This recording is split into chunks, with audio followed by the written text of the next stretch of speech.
최근 공매도로 인한 신라젠의 대응 방법으로 무상증자에 대한 이야기들을 많이 하시고 문의가 많으시길래 그거에 대해서 좀 준비를 해봤어요. 그래서 지금 보고 계시는 차트는 예전에 셀트리온이 공매도에 시달리던 시절 무상증자를 할 때 당시 2012년경 2011년에서 2012년 한 2분기까지의 차트를 지금 보여드리고 있는 거예요. 차트 보시면 이 당시가 이제 공매도로 인해서 주가가 한창 못 가고 하방을 때려맞는 그런 모습 보이고 있죠. 그러면서 이제 공매도를 척살하겠다 하면서 무상증자 50%를 선언을 했어요. 선언을 하고 이후에 엄청나게 급등한 모습 보여주고 있죠. 그래서 이제 신라젠의 지금 같은 상황에서 무상증자가 방법이 되지 않겠냐라고 얘기하시는 분들이 많은데, 이 당시 셀트리온은 주가가 30에서 40%가량 굉장히 많이 하락했던 시절이고, 강한 상승 구간, 5월부터 6월까지의 강한 상승 구간이 무상증자 때문에라고도 볼 수 있겠지만 제 개인적인 생각에는 그냥 시너지 효과인 것 같아요. 무상증자가 이 당시 셀트리온이 개발한 바이오시밀러의 상승 추세를 시너지 효과와 함께 같이 말아 올렸다. 이렇게 2012년 당시에 기사를 좀 보면요. 셀트리온에서 루머티즘 관절염 치료제 레미케이드 바이오시밀러의 CTP13의 성공적인 모습으로 기사가 나오는 걸 봐서는 단순하게 무상증자 때문에 공매도가 죽었다 이렇게 보기는 어려워요. 그리고 무상증자 이후에 또 물량 부담으로 인한 다시 하락이 시작됐죠. 그래서 이 당시만 놓고 보자면 신라젠에 빗대어 표현을 하면 무상증자를 해야 하는 타이밍은 팩400 3상이 통과되는 시점, 아니면 팩400이 3상을 통과하고 이후에 신약을 출시하는 시점, 이때가 말아올리기 굉장히 유리한 시점이기 때문에 무상증자를 그때 한 번에 같이 하면 분명히 시너지 효과가 생길 거라고 봐요. 무상증자를 하고 나서 물량이 늘어남에 따라 다시 하락 추세가 또 와요.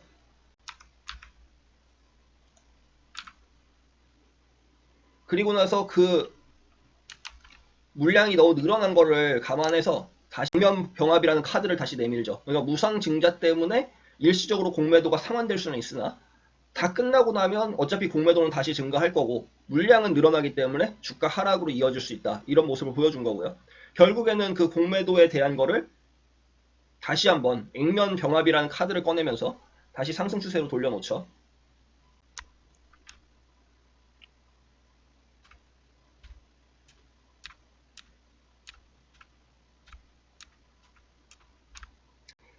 결국에는 셀트리온이 과거 상장 때부터 하면 100배 오른 종목이에요.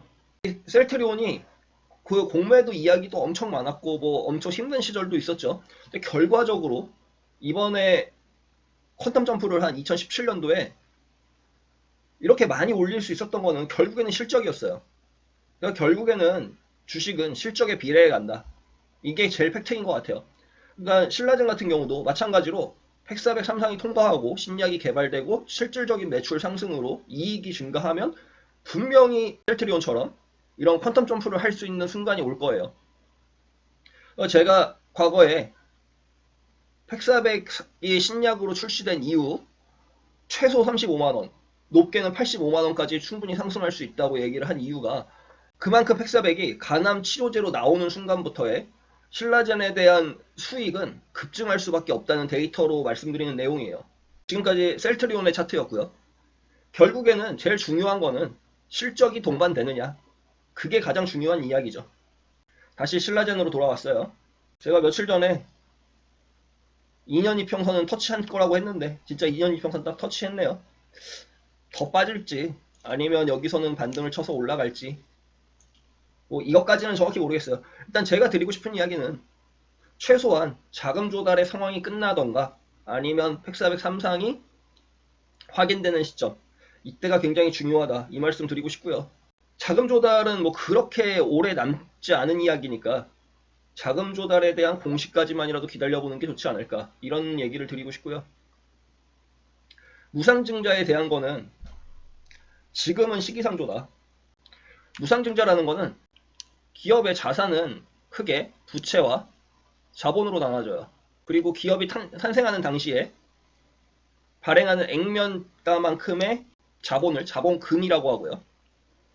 그리고 자본에는 자본금과 잉여금으로 나눠지지만 액면가를 제외한 나머지 초과 발행액수, 그러니까 예를 들어서 신라젠 같은 경우는 액면가가 500원이죠. 근데 IPO 때 15,000원에 IPO 했을 거예요. 공모가 15,000원으로 제가 기억하고 있거든요.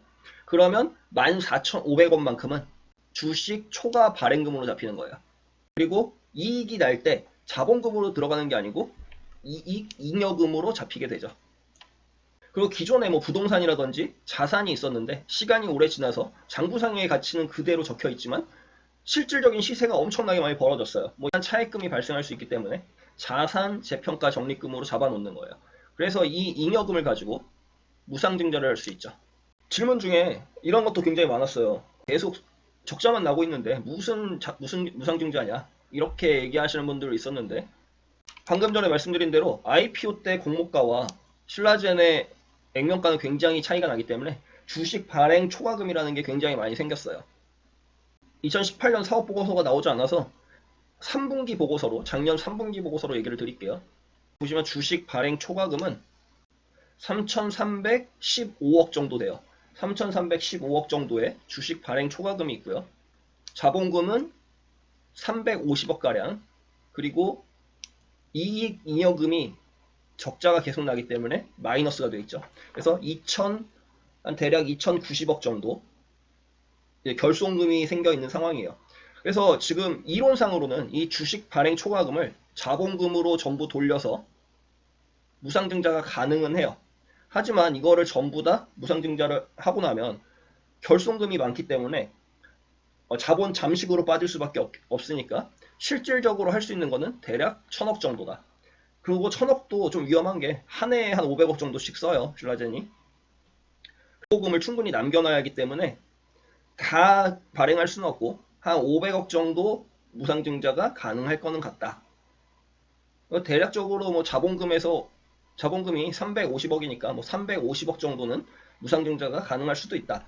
그런데 이 타이밍은 아까 말씀드린 대로 시너지가 발생할 수 있는 1,403상이 통과되는 이후, 그때 쓰는 게 좋다 라고 개인적인 의견을 드리는 거고요. 등기이사가 총 4명이에요. 총 4명의 등기이사로 되어 있는 구조이기 때문에 정관에 의거해서 이사의 결의로 뭐 무상증자라든지 유상증자, 전환사채 발행 등을 다 할 수 있어요. 주주총회 권한이 아니에요. 오늘도 역시나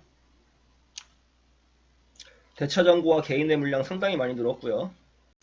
기관 물량도 다시 감소하는 모습에 외국인들도 상당량 또 더 팔고 나갔어요. 역시나 공매도도 뭐 신나게 치고 있고요. 일단은 2년 이평선을 터치했기 때문에 지난 2년간의 평균 주가잖아요. 이동평균선이라는 거는 2년 이동평균선을 지금 터치를 했기 때문에 일단 강력하게 지지는 한번 나올 것 같다라고 보여지고요. 만약에 제가 계속 말씀드린 대로 자금 조달을 위한 전환사채 때문에 주가 조정이 일어나고 있는 거라면 이 구간에서는 계속 횡보를 할 거예요. 발행될 때까지는. 그리고 어느 정도 채권자들이 원하는 발행가가 전환사채 행사 가격이 맞춰져서 발행이 되면 발행 시점부터는 다시 반등 치면서 올라가겠죠. 왜냐하면 리픽싱을 위해서 다시 물량을 모아야 돼요. 그리고 그 물량이 맞아떨어지고 리픽싱 할 시점이 되면 다시 또 내려갈 거예요. 아마도 이런 모습 전개될 걸로 예상되고요. 가장 중요한 거는 아까부터 계속 똑같은 얘기 드리지만 결과적으로 신라젠이 퀀텀 점프를 하는 크게 오를 수 있는 순간은 1,403상이 통과돼야 되고 1,400이 간암 치료제로서 실질적인 신라젠에 대한 기업 이익이 증가를 해야 돼요. 그 순간까지 사실 시간이 약이죠.